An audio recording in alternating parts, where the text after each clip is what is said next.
दोस्तों आज हम बात करने वाले हैं कोको आइलैंड्स की, जो north east Bay of Bengal में आइलैंड्स का एक छोटा सा ग्रुप है, लेकिन स्ट्रैटेजिकली बहुत इंपॉर्टेंट है।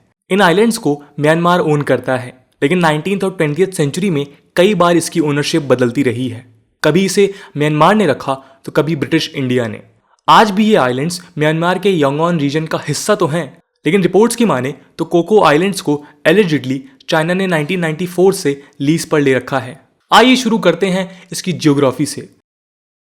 इसकी लोकेशन की बात करें तो ये यंगॉन शहर के 414 किलोमीटर साउथ में लोकेटेड है। कोको आइलैंड्स 5 आइलैंड्स का ग्रुप है, जिसमें से 4 आइलैंड्स ग्रेट कोको रीड और एक अलग आइलैंड कोको रीड में है। इसके नॉर्थ में प्रिपेरिस आइलैंड है, जो म्यांमार को बिलोंग करता है। साउथ में लैंडफॉल आइलैंड है, जो इंडिया के पास है। पर आप सोच रहे होंगे कि अचानक से हम इन आइलैंड्स में इतना इंटरेस्ट क्यों दिखा रहे हैं। दोस्तों पिछले करीब 3 दशकों से चाइना ने अंडमान निकोबार और बे ऑफ बंगाल के रीजन में एक्टिविटीज बढ़ाई हैं।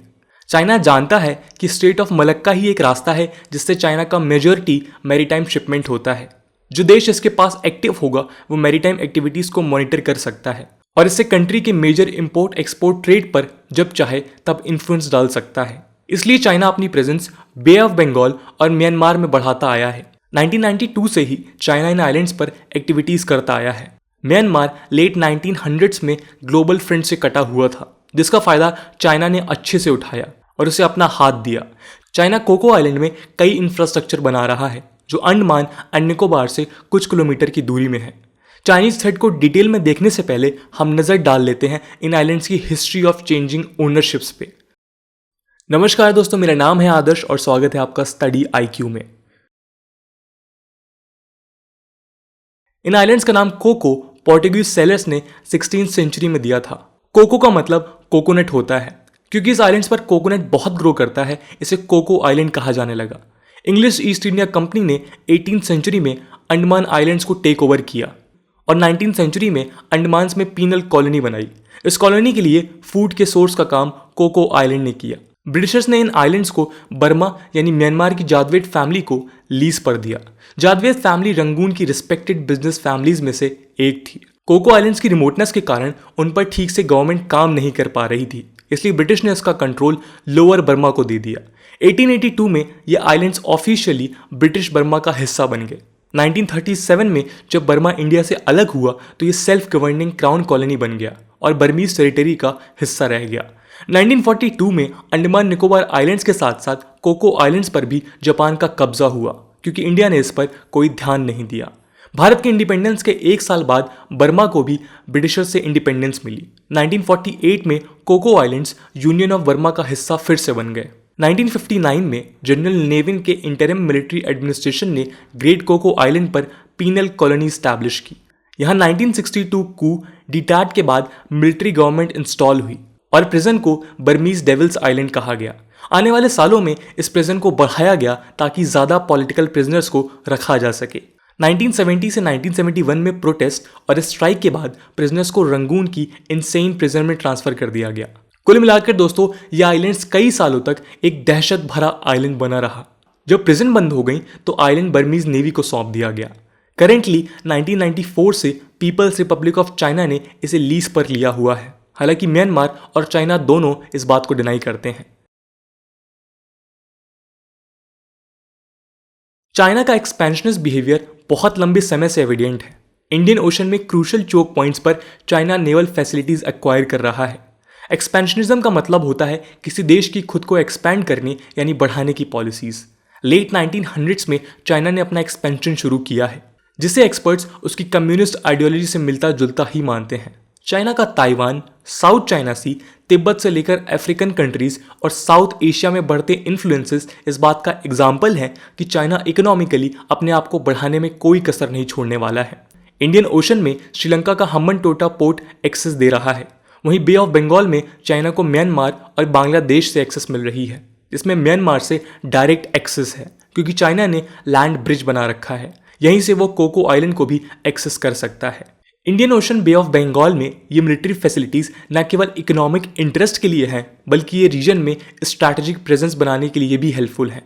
सनत कौल की book Andaman and Nicobar islands India's untapped strategic assets में उन्होंने चाइना की म्यांमार में स्टेट ऑफ मलक्का का एक ऑल्टरनेटिव तैयार करने की स्ट्रैटेजी डिस्कस की है। कौल ने कोको आइलैंड पर किए जा रहे इंफ्रास्ट्रक्चर डेवलपमेंट और म्यांमार में चल रहे चाइना के प्रोजेक्ट्स को डिस्कस किया है। दोस्तों, बुक के मुताबिक वेस्ट द्वारा म्यांमार पर लगाए गए सैंक्शंस ने उसे चाइना के साथ रिश्ते मजबूत करने के लिए फोर्स किया है। पीपल्स रिपब्लिक ऑफ चाइना ने इस सिचुएशन का फायदा उठाया और एक स्ट्रॉन्ग इकोनॉमिक और मिलिट्री रिलेशन एस्टैब्लिश किए। कोको आइलैंड दोस्तों स्ट्रेटेजिकली चाइना के लिए इंपॉर्टेंट लोकेशन है, क्योंकि यहाँ से उसे इंडिया के ईस्टर्न कोस्ट पर नजर रखने से लेकर इंडिया की मैरीटाइम एक्टिविटीज तक मॉनिटर करने को मिलेगी। इस आइलैंड पर पहुंचने के लिए चाइना ने धीरे धीरे म्यांमार के पोर्ट्स और नेवल इंस्टॉलेशंस एक्सेस किए हैं, जिससे साउथ ईस्ट एशिया में एक स्ट्रैटेजिक इन्फ्लुएंस मिला। बे ऑफ बंगाल के क्योटप्यू में चाइना ने डीप वाटर पोर्ट डेवलप किया है। साथ ही साथ reportedly 85 metre jetty, naval facilities और major reconnaissance and electronic intelligence system Great Coco Islands पर इंस्टॉल किए हैं। हालांकि बार बार इस आइलैंड पर कोई लिसनिंग पोस्ट ना होने की भी खबरें आती हैं। South East Asia research centre की 2008 की वर्किंग पेपर सीरीज के मुताबिक कोको आइलैंड पर चाइनीज एक्टिविटीज की रिपोर्ट्स और क्लेम्स में से बहुत कम ऐसे थे जो हार्ड एविडेंस और रिलायबल सोर्स पर बेस्ड हैं। लेकिन चाइना का म्यांमार, बांग्लादेश और श्रीलंका के साथ बढ़ते और गहरे होते रिश्तों में यह पॉसिबल है कि इनके आइलैंड्स पर चाइना एक्टिविटीज करता रहे। कोको आइलैंड पर ये स्टेप्स चाइना के नेवल एम्बिशन में इंडियन ओशन रीजन एक प्राइमरी फोकस के इंटरेस्ट को साफ तौर पे दिखाता है। चाइना 2030 तक ब्लू वाटर नेवी में ट्रांसफॉर्म होने की उम्मीद रखता है और इस एम्बिशन में Myanmar control Coco Island China को बे ऑफ बंगाल में शॉर्ट और सीधा एक्सेस देते हैं। चाइनीज नेवी इस तरह से करीब 3000 किलोमीटर का चक्कर लगाने से बचेगी और 4 to 5 डेज के वॉयज को कम कर सकेगी, जो उससे स्टेट ऑफ मलक्का से बे ऑफ बंगाल आने पर लगती है। हालांकि इस तरह के ऑक्यूपेशन पर कई कॉम्प्लिकेशंस खड़े हो जाते हैं। इससे आइलैंड के इन्वायरमेंट पर भी काफ़ी इम्पैक्ट होता है। पर हमारे लिए सबसे इंपॉर्टेंट बात यह है कि क्या ये इंडिया के लिए थ्रेटनिंग है। दोस्तों, चाइना का कोको आइलैंड पर प्रेजेंस इंडिया के लिए शॉर्ट टर्म और लॉन्ग टर्म थ्रेट्स पैदा कर सकता है। बे ऑफ बंगाल, अरेबियन सी और इंडियन ओशन, इन तीनों तरफ से चाइना अपनी प्रेजेंस बढ़ाकर इंडिया को घेर रहा है। लैंड पर तो लड़ाई है ही, पर मैरीटाइम रीजन में भी इंडिया को चाइना काउंटर कर रहा है। इस तरह के अग्रेसिव प्रेजेंस एक कंसर्न तो है ही, क्योंकि इंडो चाइना रिलेशंस ट्रबल्ड रहे हैं। 1962 वॉर के बाद से चाइना के साथ इंडिया ने बायलैटरल रिलेशन भले ही कायम रखे हैं, पर एक हॉस्टिलिटी हमेशा से बनी हुई है। शॉर्ट टर्म थ्रेट की बात करें तो चाइना की 80% एनर्जी रिक्वायरमेंट के लिए चाइना मिडिल ईस्ट से ऑयल इंपोर्ट्स पर डिपेंडेंट है। ये इंपोर्ट और oil shipping state of Malacca से होकर गुजरती हैं। चाइना के इकोनॉमिक और सिक्योरिटी कंपल्शंस के पर्सपेक्टिव से देखें तो ऑयल शिपिंग में इंटरफेरेंस को रोक सकने के लिए ज़रूरी है कि चाइना इंडियन ओशन रीजन में बेसिस और सिक्योर कम्युनिकेशन रखे। चाइना को इन्हीं एस्पेक्ट्स में स्ट्रैटेजीज के लिए कोको आइलैंड पर एक्सेस ज़रूरी है, जो वो कर भी रहा है। ऐसे में चाइना का स्ट्रिंग ऑफ पल्स हो या ऑयल रूट हो, इंडिया के आसपास चाइना के अलायंसेस इंडिया के लिए चिंताजनक हो जाते हैं। साथ ही साथ रीजन सेंसिटिव होने पर ग्लोबल कॉन्फ्लिक्ट और मिलिट्री एस्केलेशंस का खतरा भी बढ़ जाता है। इंडिया ने इन्हें काउंटर करने के लिए क्वाड और बिम्स्टेक कंट्रीज के साथ बातचीत की है और रिसेंटली क्वाड समिट में भी चाइना को काउंटर करने की बातें सामने आई हैं।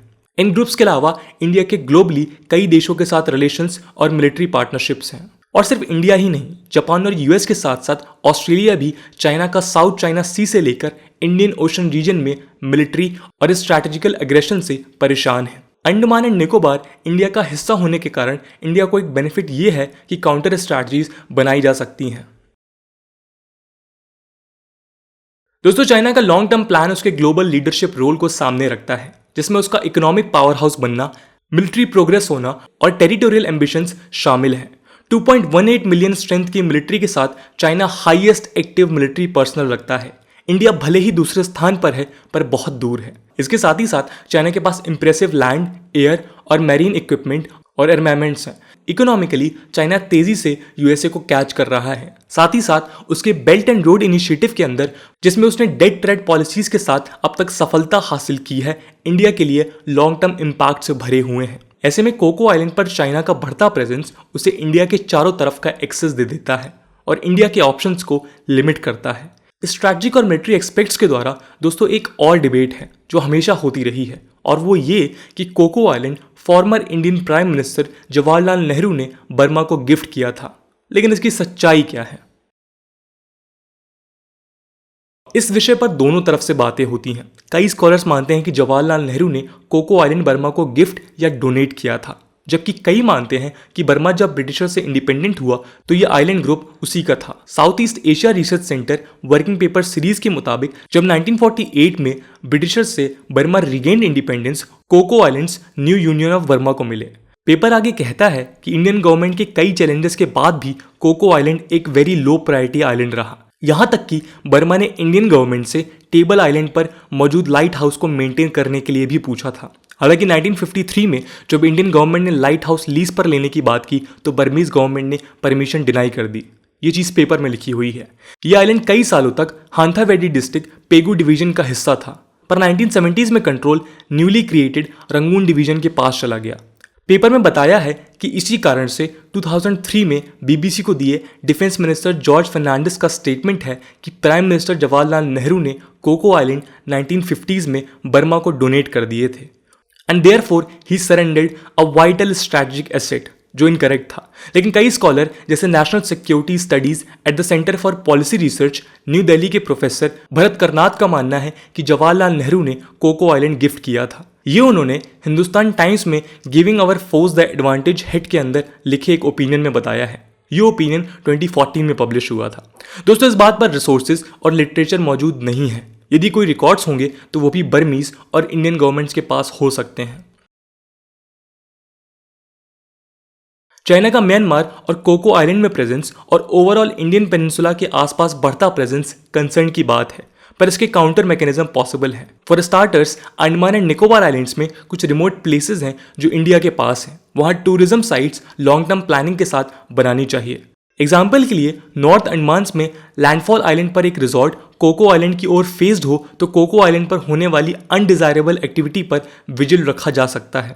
ये एक कोवर्ट मॉनिटरिंग सिस्टम हो सकता है और इसीलिए ओवरऑल डिफेंस के लिए अंडमान एंड निकोबार में मिलिट्री प्रेजेंस स्ट्रॉन्ग करना चाहिए। अंडमान निकोबार आइलैंड्स इंडिया के लिए इंपॉर्टेंट आइलैंड ग्रुप हैं क्योंकि यहाँ strong military and naval presence से India strait of Malacca, bay of Bengal और इंडियन ओशन को रीच कर सकता है। यहाँ पर प्रेजेंस होने से कोको आइलैंड पर बढ़ती चाइनीज एक्टिविटी को मॉनिटर करने पर हेल्प मिलेगी।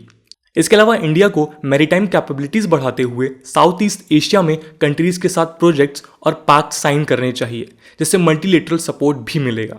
दोस्तों, आपके क्या ओपिनियन है कोको आइलैंड्स को लेके? क्या इनकी स्ट्रैटेजिक इंपॉर्टेंस समय के साथ बढ़ेगी या इंडिया कोई काउंटर स्ट्रैटेजी ढूंढ लाएगा जिससे वो चाइना की प्रेजेंस इंडियन पेनिनसुला और कोको आइलैंड के आसपास काउंटर कर सकेगा? अपना ओपिनियन कमेंट सेक्शन में जरूर दीजिएगा। आज की वीडियो के लिए इतना ही। आई होप आपको ये वीडियो पसंद आई होगी, और अगर पसंद आई है तो अपने दोस्तों के साथ शेयर करना मत भूलिएगा। हम मिलते हैं अगले वीडियो में, तब तक के लिए जय हिंद, जय भारत।